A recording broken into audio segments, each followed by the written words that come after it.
They told us the Ridgetop Pavilion was a ruin, without surprises, a Gilded Age resort built above a Catskills ravine in 1907, briefly fashionable, then bankrupted by a fire in 1921 and used for storage until it sank into the polite neglect of county budgets and autumn leaves. The preservation grant was modest, the timetable tight, and I came as I often do, 62, knees that predict rain, a notebook full of cross-reference plat maps, and the stubborn certainty that the thing everyone walks past quickly is the thing worth bending down for.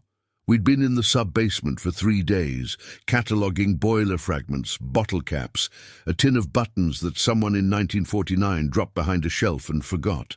The air had the stale sweetness of old laundry and coal soot, and whenever we scraped at mortar, the sound came thin and metallic as if we were working inside an instrument.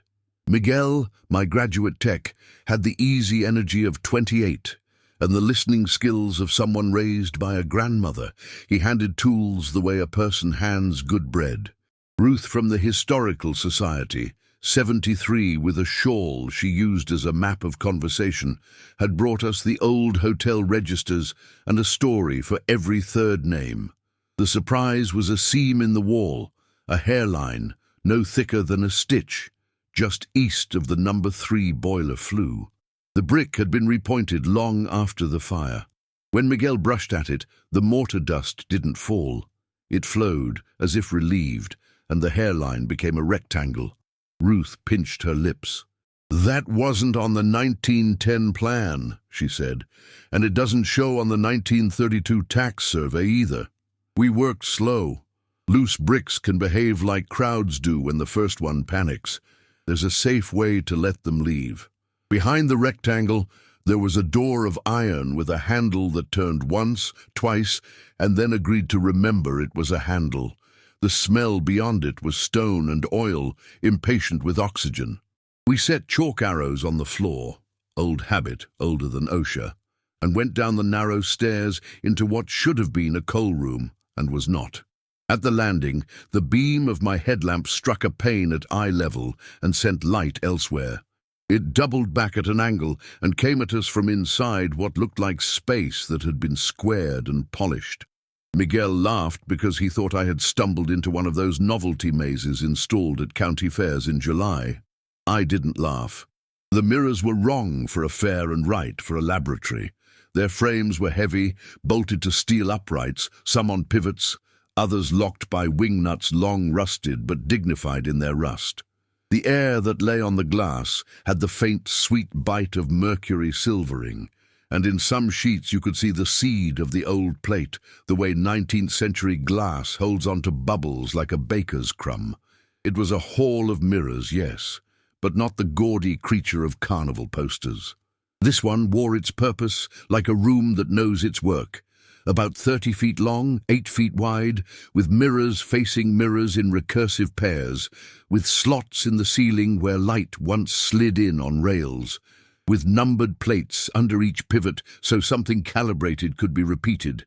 On the far wall, a chalk diagram had survived under a smear of soot, an oval with arrows indicating angles of incidence, notes about double silver, a scrawl in a hand I would come to know, Rona. Ruth's breath fogged a nearby pane and turned immediately to droplets, neat as pearls. She wiped at her eyes.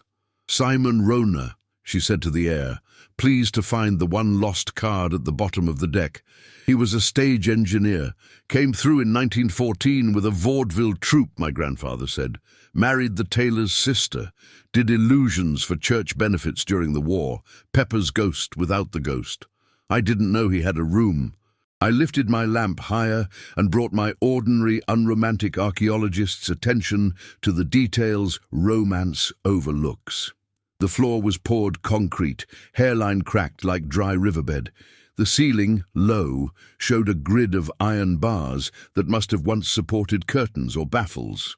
In the corner, a battery rack with rubber feet, empty now, but the rubber was the expensive kind used for isolating vibration. On a shelf, 3 tin boxes the size of biscuit tins, labelled in pencil and tied with waxed twine that had gone brittle.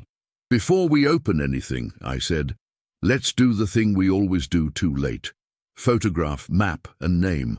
We numbered the mirrors in clockwise order, marked the pivot points, traced the chalk diagram, sketched the placement of the tins. Miguel drafted a plan. Ruth went through the names in her head. Rona, yes, and Sophie, who would be the tailor's sister, and Father Keegan, who had allowed charity shows in the town hall to raise money for the Soldiers' Fund. The room was already beginning to fill with hands, careful and remembered.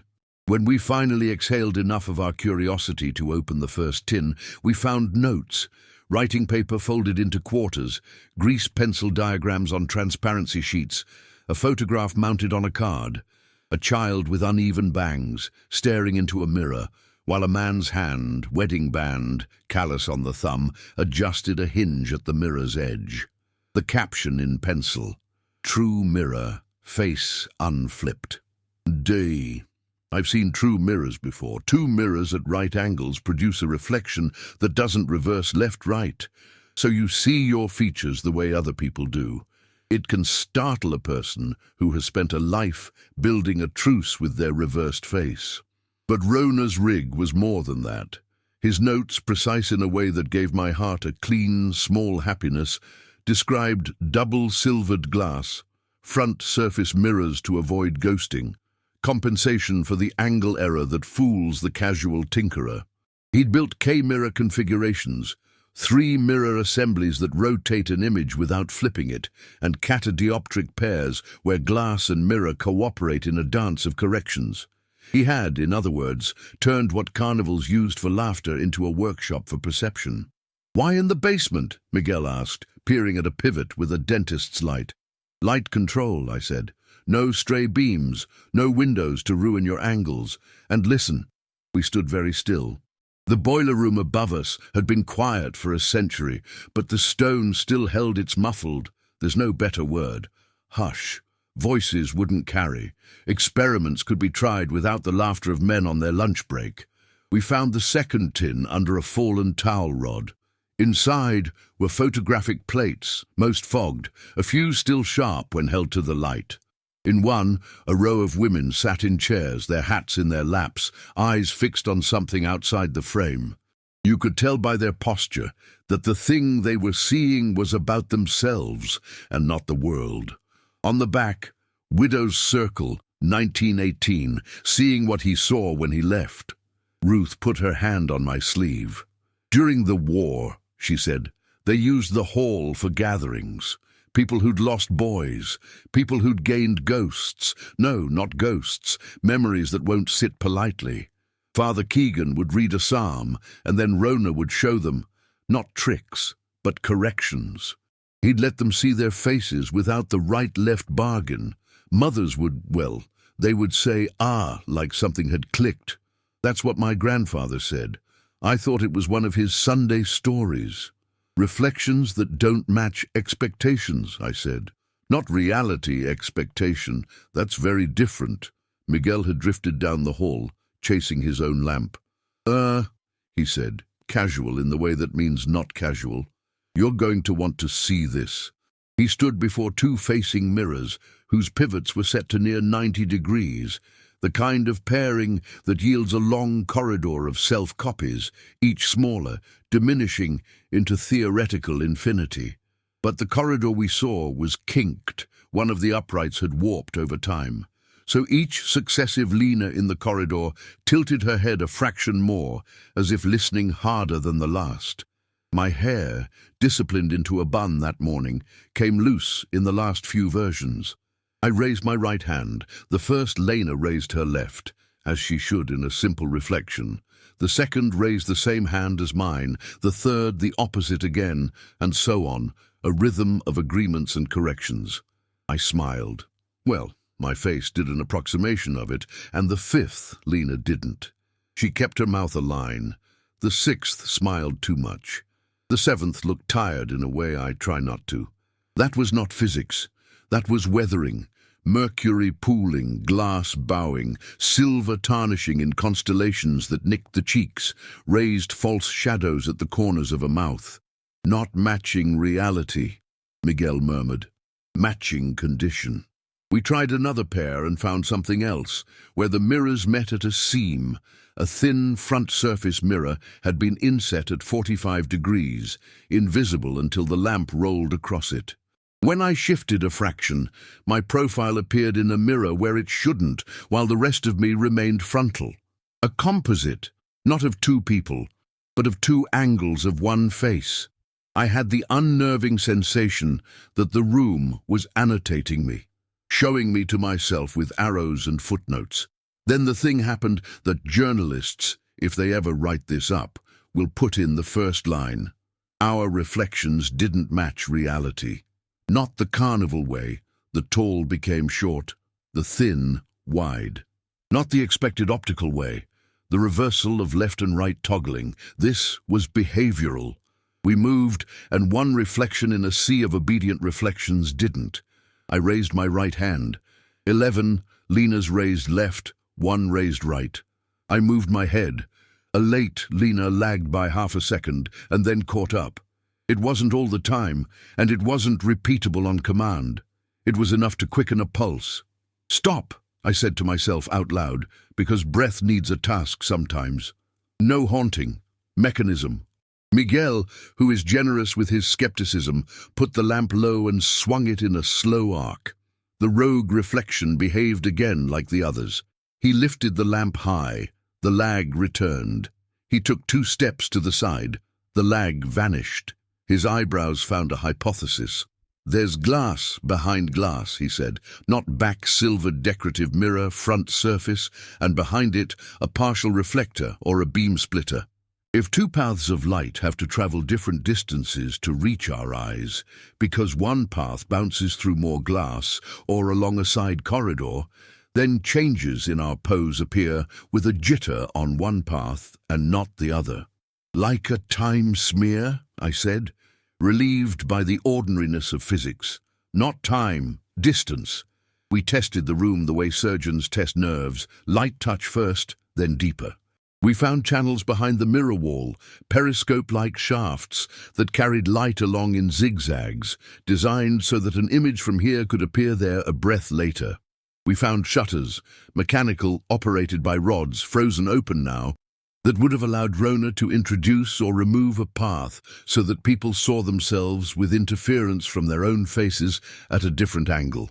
A mild delay of a fraction of a human blink is far from paranormal, but to a mother asked to notice how her own grief sits on the right side of her mouth, well, that matters. Ruth, who had been silent, said, "He was consoling people with craft. There's a word for that. Mercy." She ran her fingers along a frame, then pulled back quickly. The glass was cold with the categorical cold of things that haven't seen warmth in 100 years. We opened the 3rd tin last. Inside, tied with ribbon, were letters, some from families thanking Rona for his odd room that told the truth, some from Rona to Sophie when she went to care for her sister in Albany in 1919, and a notebook lined with headings, Curriculum. Lesson 1. How to see your own eyes as they are seen. Lesson 2.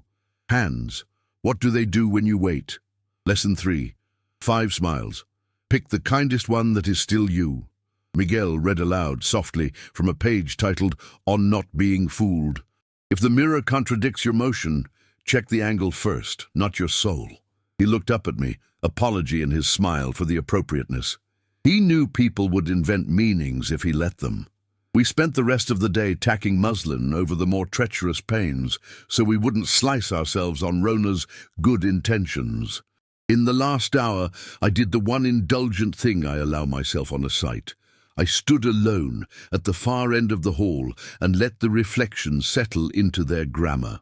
The true mirror pair, when aligned, showed me unflipped, and for a moment I understood why Ruth's grandmother's friends had gasped. My face looked more like my mother's there than in any bathroom I had known. The catadioptric pair turned me 90 degrees without flipping, which is a trick street photographers like to use for postcards and illusionists for surprises. The misbehaving pane that lagged did so again when I lifted the lamp, then fell into step when I lowered it. Not matching reality, I said to the room, is often matching some other reality. The path of light, the state of the glass, the history of a hand adjusting a hinge. I thought of the widows in the photograph, of the helmeted boys who had seen their faces under strange lights across an ocean, of a stage engineer who honored their minds by giving them mechanisms instead of myths. We locked the iron door and went up. On the way out, past the charred timbers that someone in 1923 had meant to clear and never did, I tried out a sentence for the grant report. Archaeologists found an underground hall of mirrors, but their reflections didn't match reality. It would get people to the second sentence, and in the second sentence, I would write the thing I have learned to trust. There is always a lever, a hinge, a beam of light, and behind it, a person trying to make sense of their days.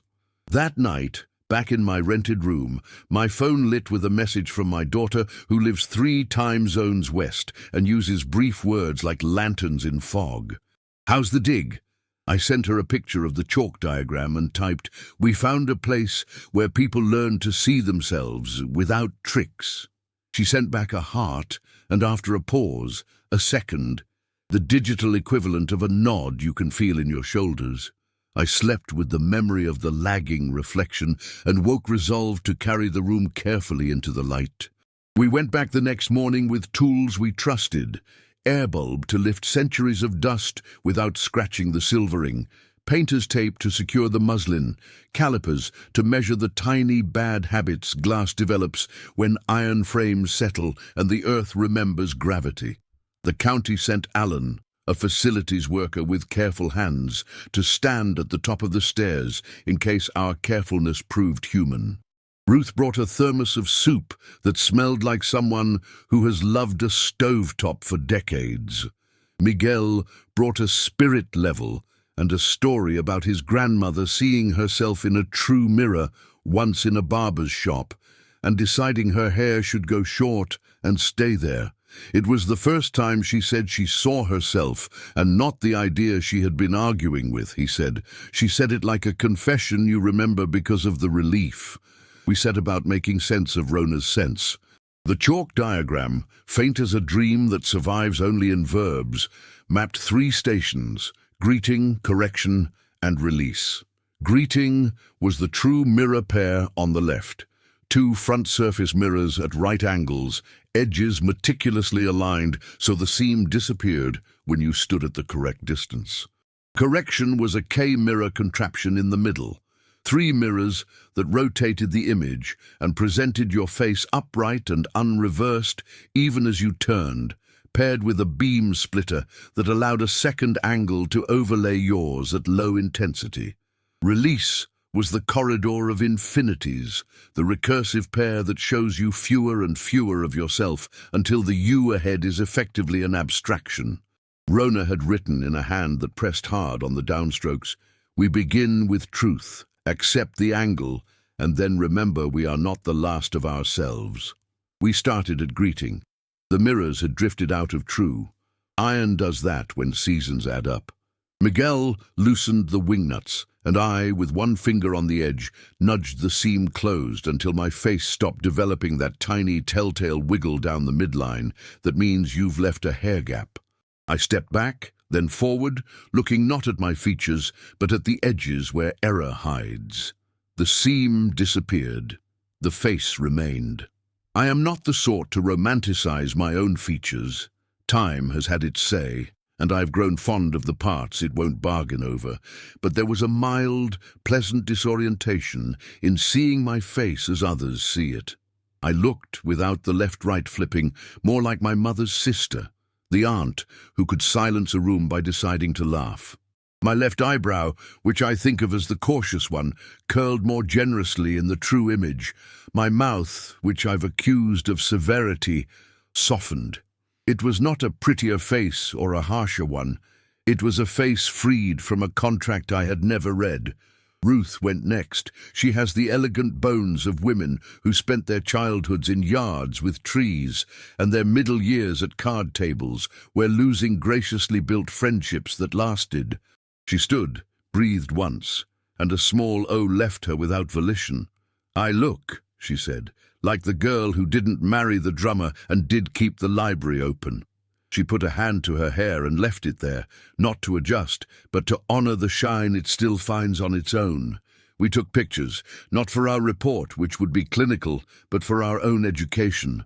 Miguel at the seam turned the mirrors the faintest degree too far, and we watched as the truth grew a hitch, then set it back to right. "People always think the mirror's magic," he said, "but it's the patience that's magic." At correction, the work grew more deliciously fussy. The K-mirror had 3 panes, 2 on swivels, 1 anchored. The note said, "A line to the nose. The nose does not flatter." We did as instructed. Centered the bridge of each face, rotated until the eye lines met their neighbors without tilt. Then we brought a sheet of beam splitter glass into the path, a pane that reflects part of the light and passes the rest. When we slid it in, the second angle, from a side mirror that had been sulking for a century, floated across the first, faint as a memory you decide to keep. It wasn't a ghost, it was geometry.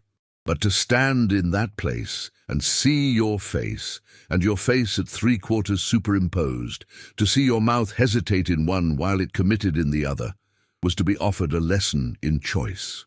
I turned to Ruth. "This is the bit that would have made the widow's circle weep," I said. "Not because it promised contact with the dead, but because it let them see the alive face, the one they bring to the table first, and the other face, the one their loved ones used to see from the side. Grief rearranges a face. Rona was giving them a way to notice the rearrangement and decide what to keep." We didn't have widows with us. We had a county worker with a soft drawl and a stiffness about the shoulders that spoke of roofing in youth. Alan, who had waited upstairs out of politeness, accepted soup and curiosity as invitations and came down. "I won't break your glass," he said, as if the room had asked him a favor first.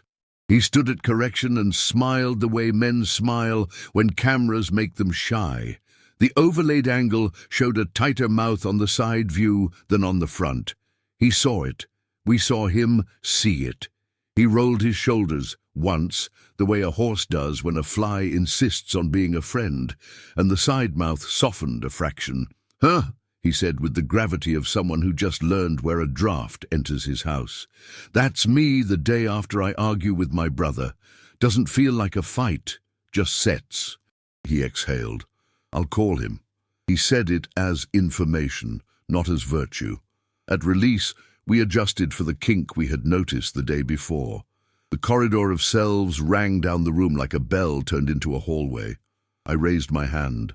The rhythm of left-right opposites and agreements played its alternating music. There is a place in that corridor where the you becomes thin enough to stop being a person and start being a pattern.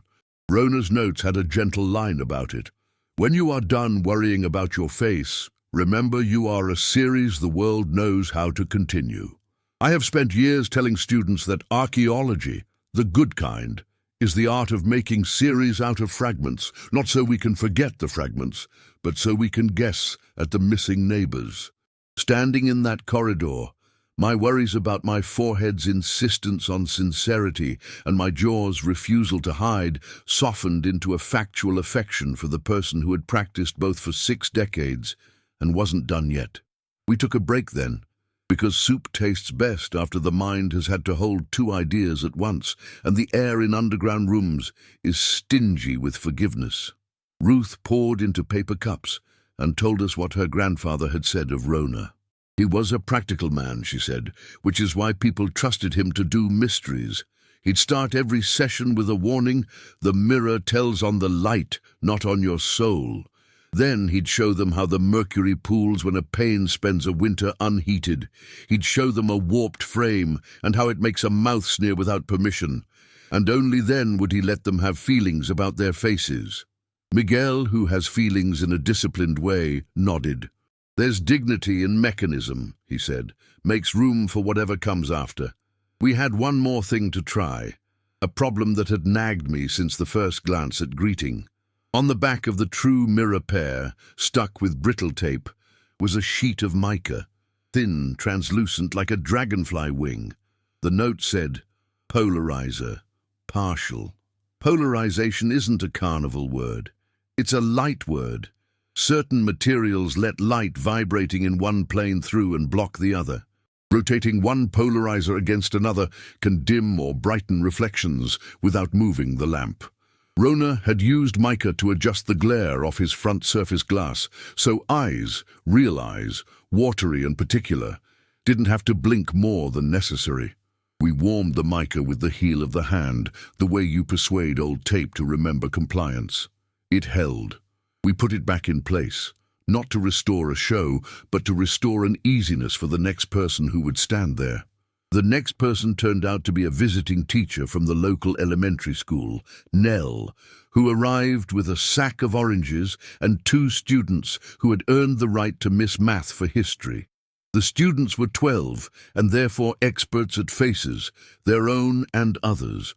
They stood at greeting and did the thing children do without shame. They stared until they understood. One said, "My nose is my dad's." The other said, "My mouth is my aunt's." Nell smiled at me over their heads, the way adults smile at each other in rooms that have just remembered their purpose. The lagging reflection we had seen the first day made one more appearance, as if to test whether we would let the room drift into myth now that we had fed it soup. It was at correction. I turned my head, and in the faint overlay, my profile stumbled and then caught up. We'd aligned everything we could touch. The delay remained. Miguel tested the beam splitter for tilt, reseated it, and then squinted up into the ceiling grid. "There," he said, pleased to have a culprit. A strip of glass, set as a light shelf near the ceiling, meant to ferry illumination from one end of the hall to the other, had slipped a few degrees on its supports. Light, travelling the long way round, took a hair more time, not because time was misbehaving, but because the path was longer. A blink lasts 1/3 of a second. A heartbeat, longer still. A fraction of a blink is enough for the brain to propose a story about delay. We adjusted the shelf, the lag disappeared, and the story, if you wanted one, became better. Not, the room is haunted, but the room is well built, and like anything well built, it needs maintenance. We kept reading Rona's curriculum between tasks.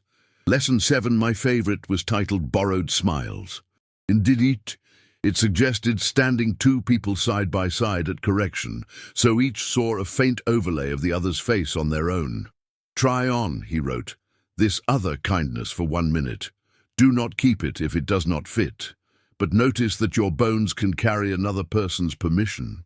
It made me think of Ruth's widow's circle, and of every time in the last 3 years that a stranger's calm, in a grocery aisle, on a sidewalk, had lent me the posture I needed long enough to make it my own.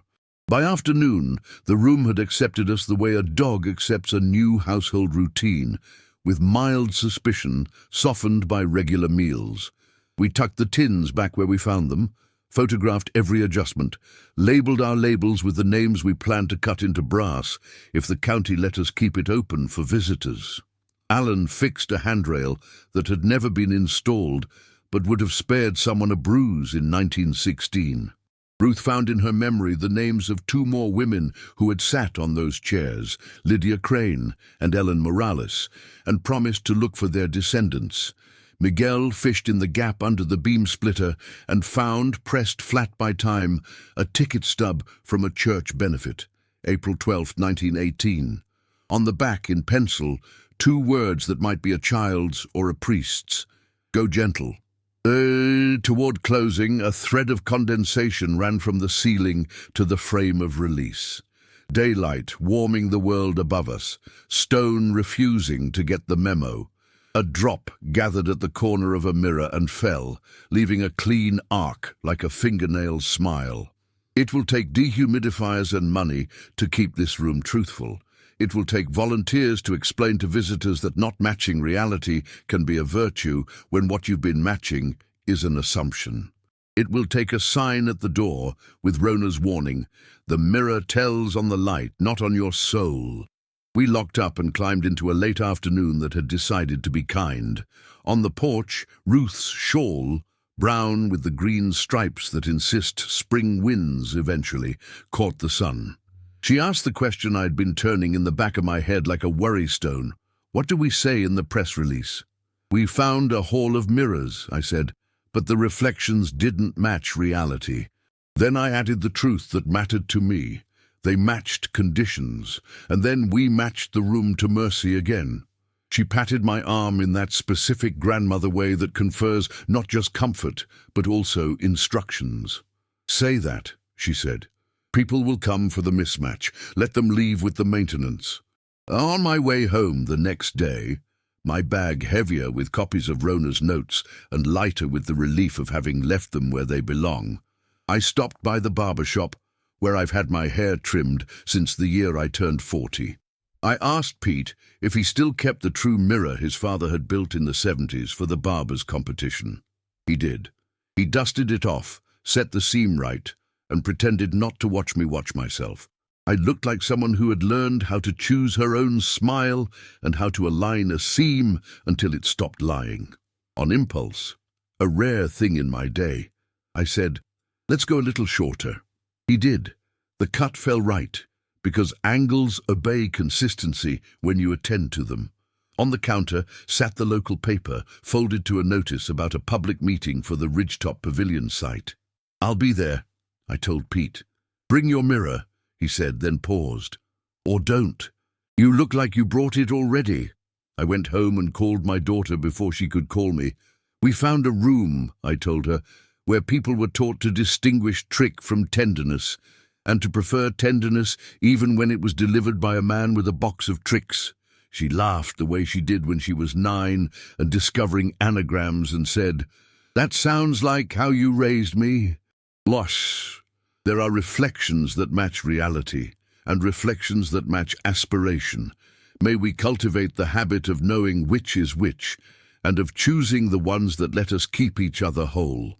If you come, when the county opens the hatch and lets the public in by pairs, you'll stand where I stood and raise a hand and see in one pane the memorized contradiction, and in another the corrected kindness. You will be tempted to tell a spooky story. Then you will notice a metal shim under a frame and realize someone has cared enough to keep the angles honest. You'll remember an argument and call a brother. You'll try on another person's patience for a minute and discover your face can carry it. And as you turn to leave, you might catch in the very last mirror a glimpse of the you who got you there, tired perhaps and older than you planned to be, but aligned at last with the light you travel in.